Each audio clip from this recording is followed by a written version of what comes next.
So this is day 4 of making a fur blanket. So I'd blocked it the night before, and then the next morning take the staples out and trace a straight line around the edge about a 1/4 inch away from the original edge of the blanket. So I want to cut off that area where all the staples were. The hide's a little bit wavy there, and I don't really want to sew over the staple holes. So I draw a line about 1/4 inch away from the edge, and then I put down some regular masking tape about 1/8 of an inch away from that cut edge, just to help so that the hide doesn't stretch while I'm sewing, because I won't block it again. And then I sew a ribbon all the way around the edge of the blanket, and that will provide some structure and strength to the blanket. And you'll see how I end up using that later on in the steps. So this is wool batting that I'll add to the blanket, and the wool batting adds an extra layer of cushion for the blanket. It adds some warmth too, but that's kind of negligible because the fur itself is so warm. And I have a steamer here that I'm using to steam out all the wrinkles. I got the steamer at a garage sale a long time ago for $15.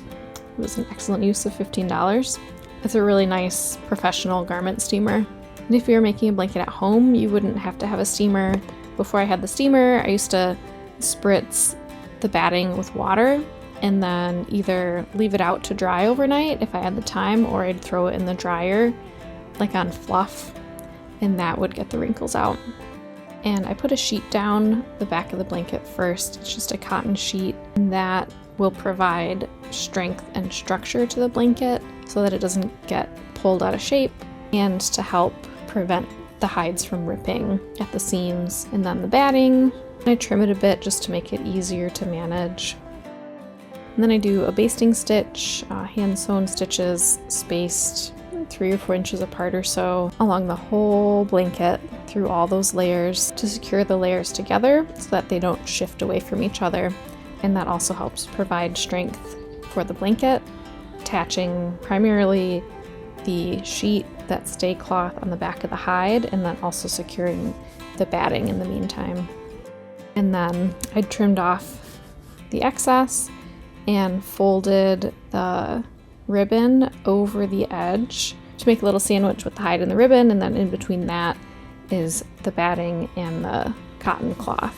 And I sew that around. And there is the wool fabric that I'm using for the backing, and I steam that to get the wrinkles out. I notice that I'm not steaming on top of the fur. The fur blanket's folded up and pulled off to the side. And then I want to get the blankets squared up with the backing, so I make sure that the center lines match and make sure that the blanket is squared and even.